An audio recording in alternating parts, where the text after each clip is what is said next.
अस्सलाम वालेकुम नाज़रीन, हाईटेक न्यूज़ के नेशनल और इंटरनेशनल खबरों में आपका खैर मकदम है। मैं हूं नेहा खान। नजर डालते हैं आज की अहम खबरों पर।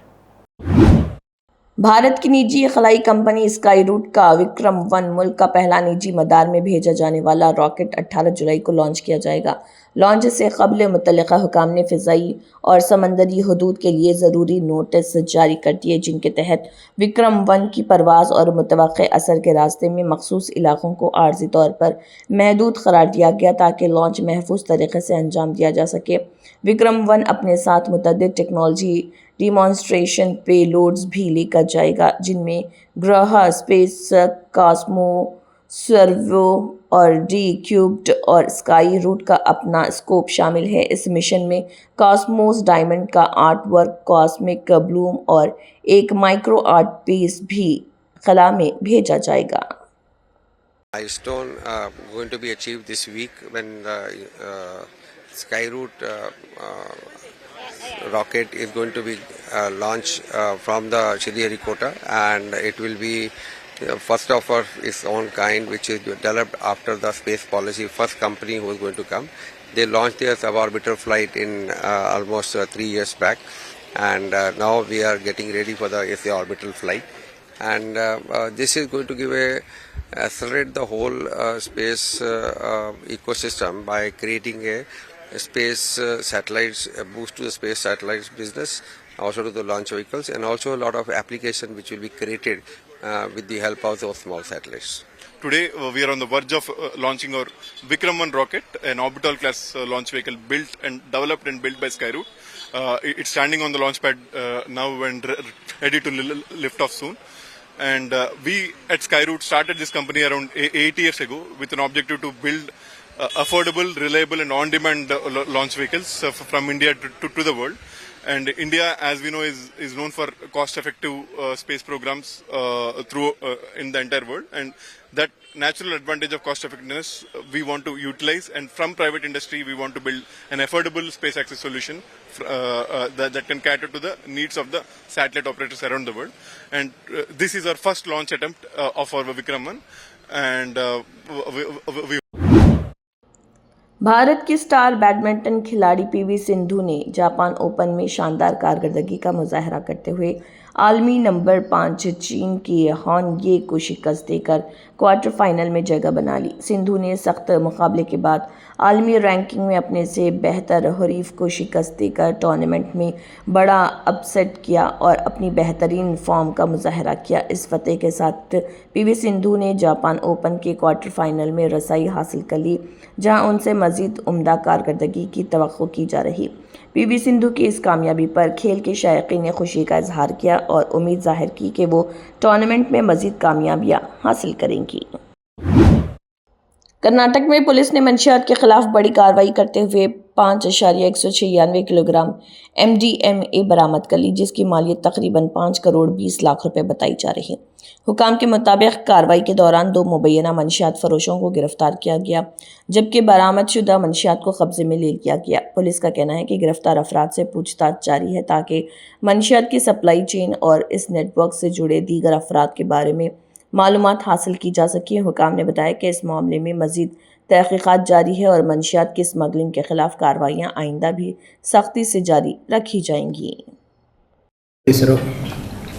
बेंगलूरु, मंगलूरु, केरल ಈ ಎಲ್ಲ ಏರಿಯಾಗಳಿಗೆ ಕೂಡ MDMA ಆರ್ಗನೈಸ್ಡ್ ಆಗಿ ಸಪ್ಲೈ ಮಾಡ್ತಿದ್ದಂತಹ ಒಬ್ಬ ಮೇಜರ್ ಪೆಡ್ಲರನ್ನು 5 kg MDMA ಒಟ್ಟಿಗೆ ಬಾಗಲಕೋಟೆಯಲ್ಲಿ ಅರೆಸ್ಟ್ ಮಾಡಿದ್ದಾರೆ। ಇದರಿಂದ ಈ ಏರಿಯಾಗೆ ಸಪ್ಲೈ ಮಾಡ್ತಿದ್ದಂತಹ ಒಂದು ನೆಟ್ವರ್ಕ್ ಕಂಪ್ಲೀಟ್ ಆಗಿ ಕಟ್ಟಾದಂಗೆ ಆಗ್ತದೆ।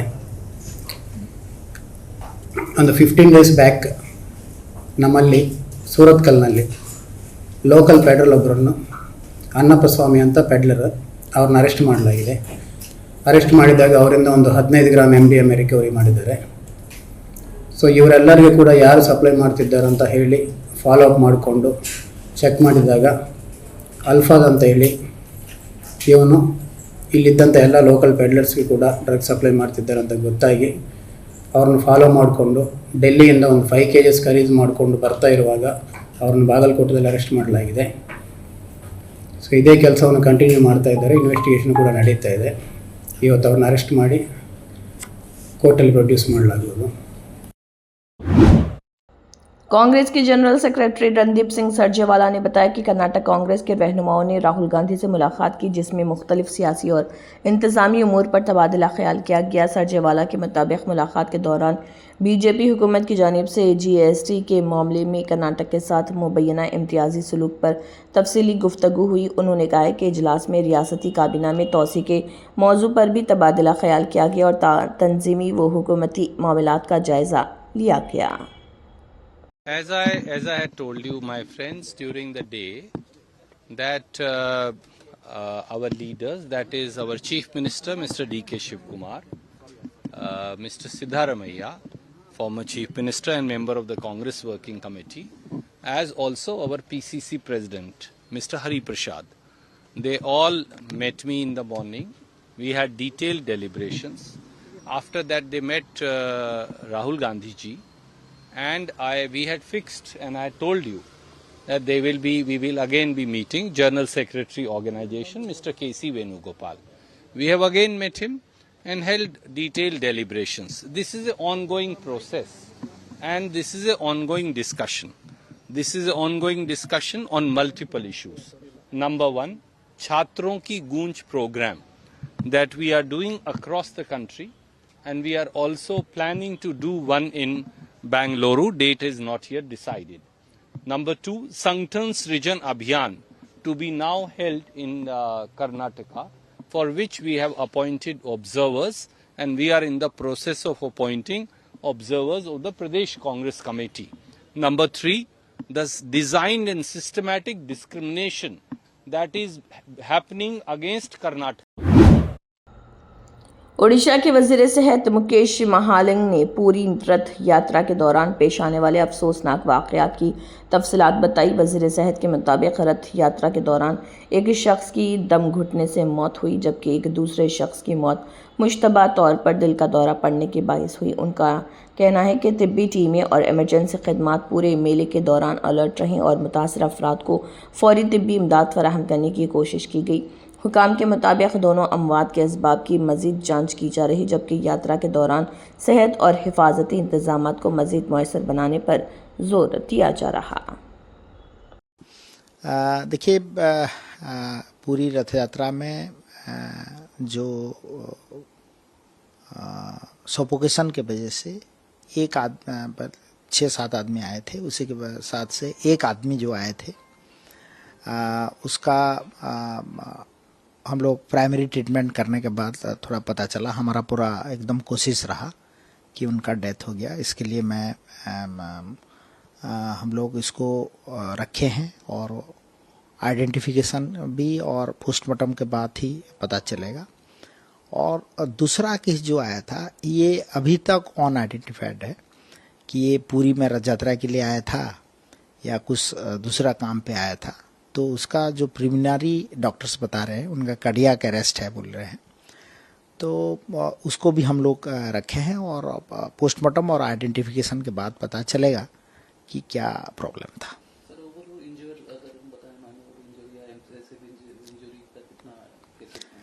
अब देखिए, अभी तक तो थे तो माइनर इंजरी तो आते ही हैं रथ यात्रा के ड्यूरिंग, क्योंकि लाखों का भक्त का समागम होता है। और राष्ट्रीय लोक मोर्चा के रुकने पार्लियामेंट उपेंद्र केशवाहा ने अमन व अमान अराकीन असम्बली के फंड्स और सरकारी स्कीमों से मुतालिक अपने ख्यालात का इजहार किया। उपेंद्र केशवाहा ने कहा है कि जुराइम पर काबू पाने के लिए पुलिस कानून के मुताबिक ज़रूरी कार्रवाई करेगी।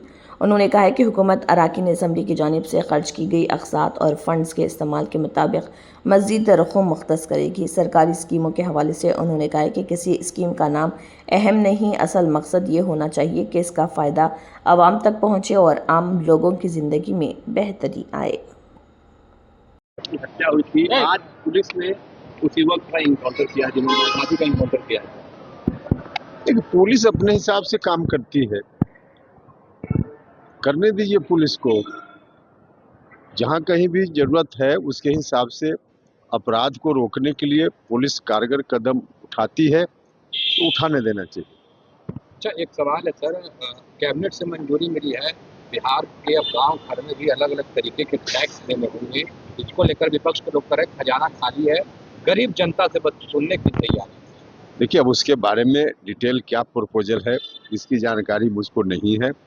हमने भी खबर देखी है, लेकिन क्या प्रस्ताव है जब तक ठीक से आदमी देख न ले तब तक इस पर टिप्पणी कैसे की जा सकती है। सर, जदयू के विधायक ने कहा है सर कि बिहार सरकार का खजाना खाली है, विधायकों को फंड तक नहीं मिल रहा है, काम कैसे? अभी तो सरकार का मामला है और समय समय पर सरकार अपने हिसाब से संसाधन इकट्ठा करती है, खर्च करती है, तो सरकार कर रही है।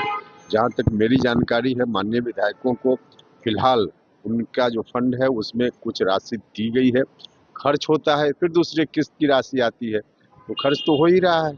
बिहार के पूर्व मुख्यमंत्री नीतीश कुमार जनता का दरबार लगाया करते थे, लेकिन अब जनता का दरबार का नाम हटा करके सहयोग कार्यक्रम कर दिया है। देखिए, उसमें क्या फर्क पड़ता है भाई, लोगों को जिस बात से सहूलियत मिल पाए, नाम क्या है उस कार्यक्रम का इससे मतलब नहीं है, लोगों को कैसे सहूलियत मिल पाए, सरकार का यह मकसद पहले भी था और आज भी है।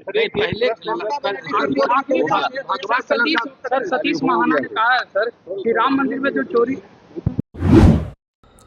आलमी यौम नौजवान हुनर के मौके पर उत्तर प्रदेश के वज़ीर आला योगी आदित्यनाथ ने लखनऊ में मुनक़्क़दा एक तकरीब में बासलाहियत और हुनरमंद नौजवानों की हौसला अफजाई करते हुए उन्हें एज़ाज़ात से नवाजा। इस मौके पर वज़ीर आला ने कहा कि हुनरमंद नौजवान मुल्क की तरक्की और ख़ुद इन्हिसारी की बुनियाद हैं और रियासती हुकूमत नौजवानों को रोज़गार और ख़ुद रोज़गारी के बेहतर मौक़े फराहम करने के लिए मुख्तलिफ़ महारती प्रोग्राम चला रही है।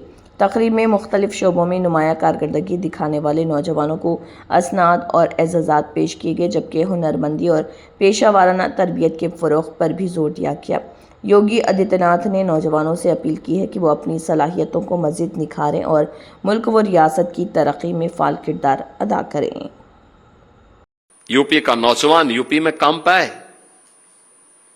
एक कल्पना थी लेकिन आज साकार हो रही है। पिछले 9 वर्ष में ये डबल इंजन की सरकार ने यूपी के अंदर 9 लाख से अधिक नौजवानों को सरकारी नौकरी दी है। 9 लाख से अधिक।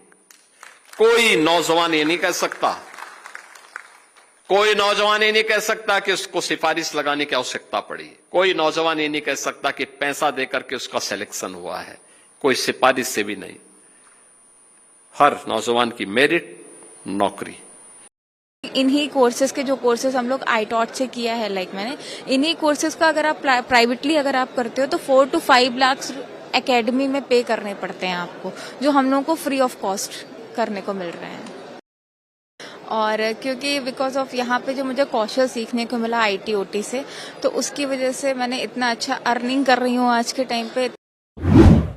साबिक़ रुकन पार्लियामेंट राजू शेट्टी ने महाराष्ट्र में किसानों के कर्ज माफ़ी के मामले पर रियासती हुकूमत को शदीद तनक़ीद का निशाना बनाया। राजू शेट्टी ने कहा कि किसानों को गुमराह किया जा रहा। उनका कहना था कि वज़ीर आला देवेंद्र फडणवीस ने बजट को समझने के तरीक़े पर अच्छी किताब लिखी, लेकिन महाराष्ट्र की माशी सूरत हाल सबके सामने है। उन्होंने इल्ज़ाम लगाया कि हुकूमत ने किसानों को रहन से निजात दिलाने का वादा किया था, ताहम हालिया फैसले से ज़ाहिर होता है कि फ़ायदा सिर्फ एक महदूद तबके को पहुँचाया जा रहा। राजू शेट्टी ने मुतालबा किया कि हुकूमत ऐसे इक़दाम करे जिनसे तमाम मुस्तहिक़ किसानों को यकसा फ़ायदा पहुँचे। हुकूमत की जानिब से इन बयानात पर फौरी तौर पर कोई बाज़ाब्ता रद्दअमल सामने नहीं आया। कर्ज माफी का जो फैसला किया है, साफ साफ किसानों को ठगाया गया है, क्योंकि देवेंद्र फडणवीस अर्थशास्त्र के बहुत ही जानकार बंदे हैं। 20 साल पहले उन्होंने बजट कैसा पढ़ना चाहिए, कैसा पढ़ा जाता है, इसके बारे में एक बहुत अच्छा किताब लिखा था। मैंने भी वो किताब पढ़ा है और उसका जो वो प्रकाशन होने के वक्त मैं वहाँ हाजिर था। इतने जानकारी होने के बावजूद महाराष्ट्र की आर्थिक स्थिति देवेंद्र जी को पता है, फिर भी उन्होंने 2024 के विधानसभा चुनाव क्षेत्र में महाराष्ट्र के किसानों को आश्वासन दिया था कि अगर महाराष्ट्र के किसान फिर उनको सत्ता सौंपते हैं तो किसानों का खाता कतौनी, इसका मतलब जो भी मॉर्गेज किया है उन्होंने अपनी जमीन पे वो सारा खत्म करेंगे। इसका मतलब टर्म लोन, क्रॉप लोन सब खत्म करेंगे। लेकिन इन्होंने अभी जो फैसला किया है ये देखते हुए कुछ गिने चुने किसानों को फायदा हो जाएगा, बाकी सभी किसान वंचित रह जाएंगे। इसलिए साफ साफ किसानों के साथ धोखा। आरजेडी के एमएलसी अब्दुल बारी सिद्दीकी ने आइन में मुमकिना तब्दीलियों के हवाले से हुकूमत को तनकीद का निशाना बनाया। अब्दुल बारी सिद्दीकी ने कहा कि अगर कोई हुकूमत आइन को तब्दील करना चाहती है तो ये मुनासिब बात नहीं। उनका कहना था कि अगर ऐसी तब्दीलियां की गई तो पहले मुसलमानों को निशाना बनाया जाएगा और बाद में दर्ज फहरिस्त कबाइल यानी एसटी बरादरी भी इसकी जद में आ सकती है। उन्होंने मध्य प्रदेश के वज़ीर आला मोहन यादव का नाम लेते हुए भी सवाल उठाया और कहा कि क़वानीन माहिरीन की मशावरत से बनाए गए थे, लेकिन अब उन्हें महज सियासी मुफादात के लिए तब्दील करने की कोशिश की जा रही है। अगर कोई सरकार यह चाहती है संविधान में परिवर्तन करना और मतलब तो घृणा द्वेष की भावना से नहीं करना चाहिए, मगर जो परंपरागत चल रहा है और जब स्थिति ऐसी है कि साहब अल्पसंख्यक भी और अनुसूचित जाति भी और दूसरे, अब अगर आप कहिएगा आज मान लीजिए कि अल्पसंख्यक का खत्म कीजिएगा, कल जो है आप अनुसूचित जाति का खत्म कर दीजिएगा, तीसरे बार जो है आप आदिवासी का खत्म कर दीजिएगा, तो यह कहीं से अच्छा नहीं। अच्छा, एमपी के सीएम है मोहन यादव, उनका कहना है कि अगर रामचंद्र ने एक शादी की तो रहीम को भी एक शादी करना चाहिए, वो अलग कैसे हो सकता है? ये कौन है मोहन यादव? मध्य प्रदेश के सीएम है, तो ज्यादा पढ़े लिखे हैं, वो ज्यादा पढ़े लिखे हैं और एक्चुअली क्या है कि संविधान से ऊपर और सुप्रीम कोर्ट से ऊपर, समझेंगे नहीं ना।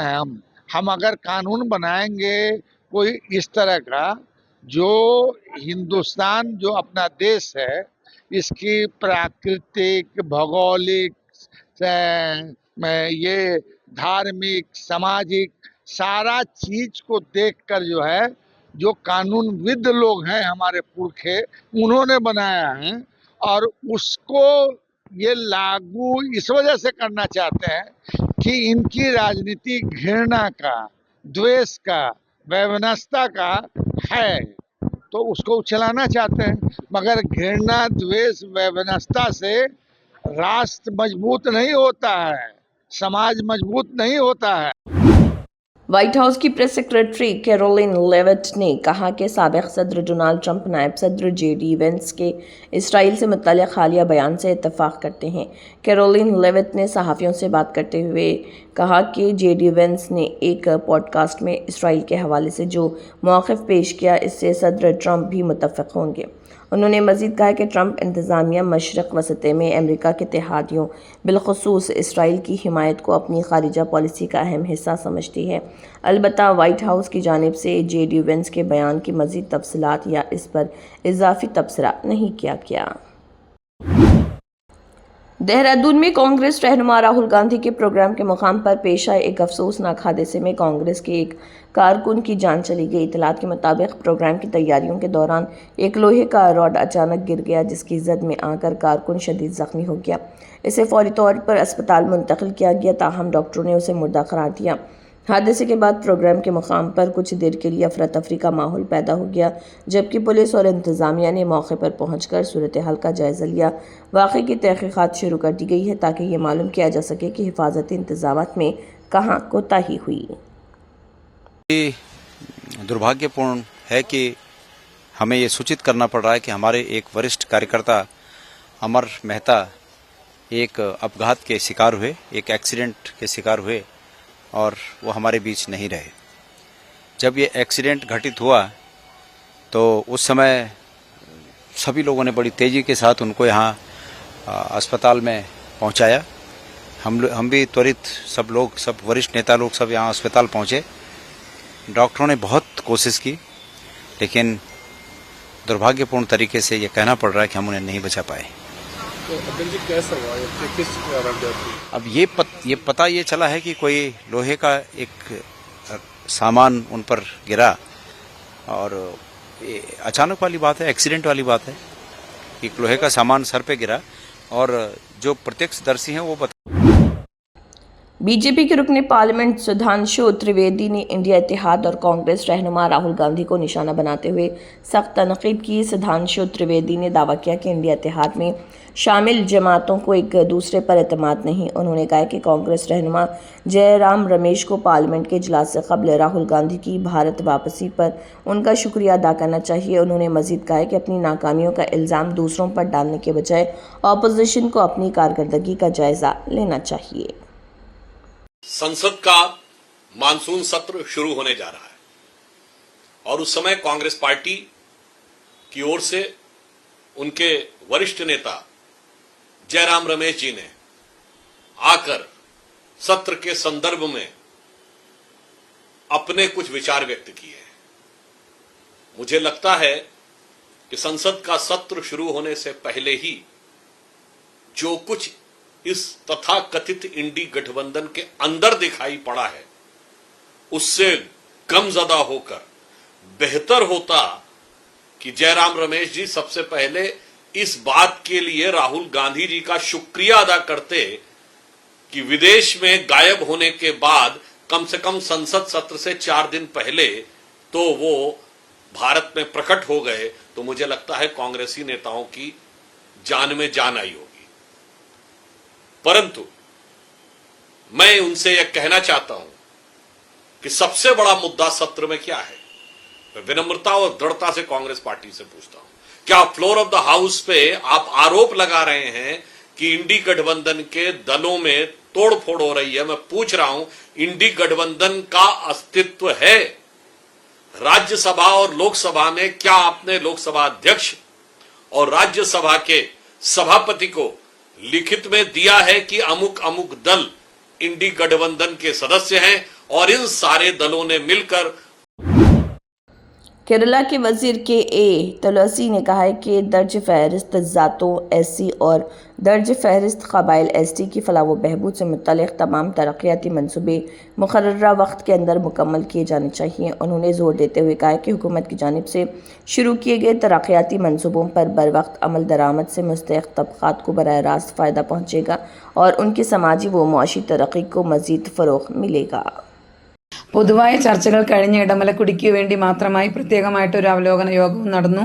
അപ്പം അതിൽ ഇടമലക്കുടിയിൽ നമുക്ക് ചെയ്തു തീർക്കാനുള്ള വിവിധ വിഷയങ്ങളെക്കുറിച്ച് കൃത്യമായിട്ട് ചർച്ച ചെയ്യുകയും അതിൽ തീരുമാനമെടുക്കുകയും ചെയ്തു. പ്രത്യേകിച്ച് ഇടുക്കി പാക്കേജിൻ്റെ ഭാഗമായിട്ട് തന്നെ നിലവിൽ വീടില്ലാത്ത വാസയോഗ്യമായ വീടില്ലാത്ത ആളുകളുടെ പ്രശ്നം ഉൾപ്പെടെ, അതുപോലെ തന്നെ പണി കഴിയാത്ത റോഡിൻ്റെ വിഷയം ഉൾപ്പെടെ, കുടിവെള്ള പദ്ധതികൾ ഉൾപ്പെടെ, ഇലക്ട്രിഫിക്കേഷൻ ഉൾപ്പെടെയുള്ള കാര്യങ്ങളിൽ വളരെ ക്രിയാത്മകമായിട്ടുള്ള ചർച്ചകൾ ഉയർന്നു വന്നിരുന്നു. അപ്പോൾ സമയബന്ധിതമായി വകുപ്പിൻ്റെ പ്രവർത്തനങ്ങൾ പൂർത്തീകരിക്കണം എന്നുള്ളതാണ് ഈ മീറ്റിങ്ങിൻ്റെ പൊതുവായിട്ടുള്ള ഒരു തീരുമാനം. കാരണം നമ്മൾ ആളുകളിലേക്ക് സഹായം എത്തിക്കുമ്പോൾ അത് സമയബന്ധിതമായിട്ട് എത്തിക്കുക എന്നുള്ളതാണ് ഈ സർക്കാരിൻ്റെ നയം. അപ്പോൾ ആ നയം കൃത്യമായിട്ട് ഉദ്യോഗസ്ഥരിലേക്ക് എത്തിക്കാൻ കഴിഞ്ഞു. അത് ഇനി തുടർച്ചയായിട്ടുള്ള മോണിറ്ററിങ്ങിൽ അത് കൃത്യമായിട്ട് പരിശോധിച്ച് അത് വിലയിരുത്തി മുന്നോട്ട് പോകാനാണ് തീരുമാനം.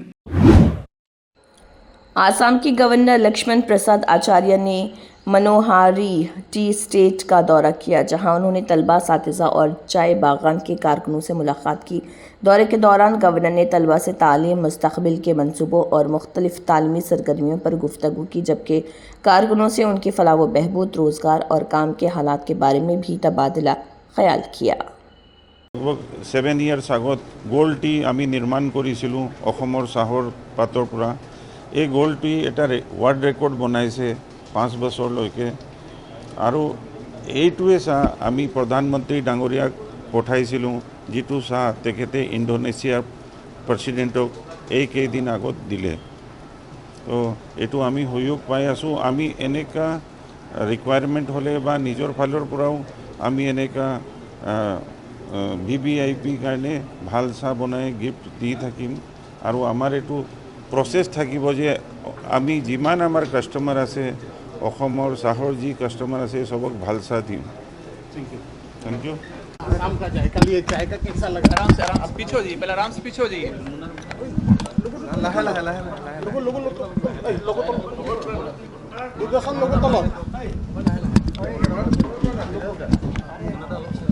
मैं आज मनोहारी चाय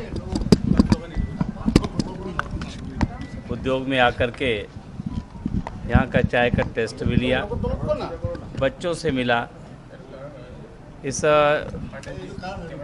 परिवार के श्रमिक बहनों भाइयों से भी मिला, प्रसन्नता हुई और मुझे खुशी है कि आदरणीय प्रधानमंत्री श्री नरेंद्र मोदी जी की यहाँ पर यात्रा हुई और वो अविस्मरणीय पलों की हमारे श्रमिक बहनों ने चर्चा भी की कि उनका आना, उनसे मिलना, उनकी बातें, उनकी सीख मुझे बहुत अच्छी लगी। आज भी लोग इसे याद करते हैं। मेरा असम चाय उद्योग के लिए जाना जाता है, दुनिया भर में इसके कारण इसकी प्रतिष्ठा भी बढ़ती है। लोग असम माने वहाँ की चाय, आज उसका टेस्ट भी लेने का मौका मिला, खुशी हुई और मेरे इस उद्योग समूह में आकर के, मनोहारी टी स्टेट में आकर के जैसा देखा था और जिसका इसका नाम है मनोहारी, तो मन को हरने वाली ये मनोहारी टी स्टेट मिली। मेरी शुभकामनाएं सभी श्रमिक बहनों भाइयों को। मुझे खुशी हुई कि हमारे जो श्रमिक बहनों ने भी बताया कि मुझे सब प्रकार की यहाँ सुविधाएं मिल रही हैं।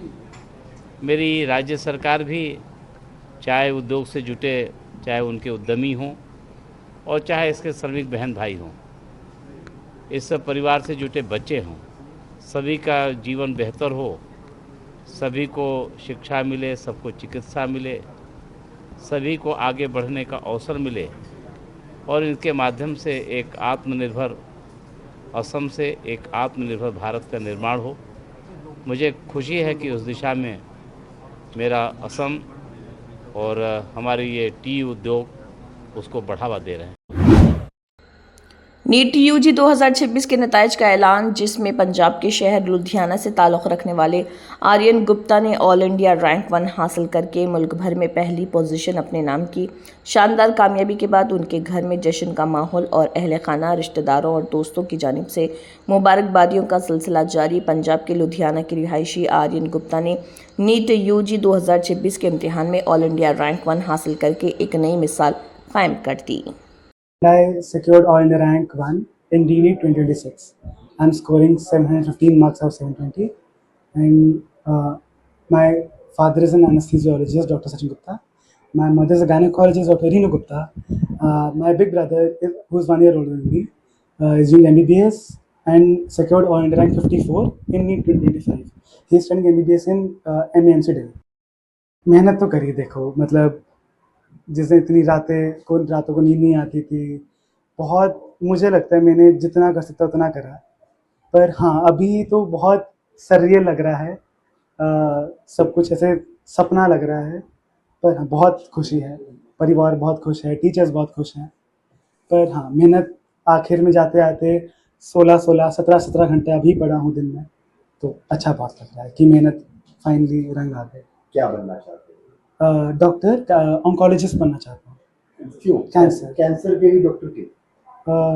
वो कारण है कि 3rd क्लास में my grand mother passed away because of cancer, stage 4 cancer था। जब हमने डायग्नोज करा तो तब था कि यार मतलब ऑल ऑफ आवर फैमिली, जितने फैमिली मेम्बर्स हैं, they all are doctors, but we could not have seen it coming. तब मैंने प्लेज लिया था अपने आप से कि I want to cure cancer, और इसलिए तब मैंने सोचा ऑन्कोलॉजिस्ट बनना। इसी के साथ हाईटेक न्यूज़ के नेशनल और इंटरनेशनल खबरें इख्तिताम को पहुंचती हैं। अल्लाह हाफिज़।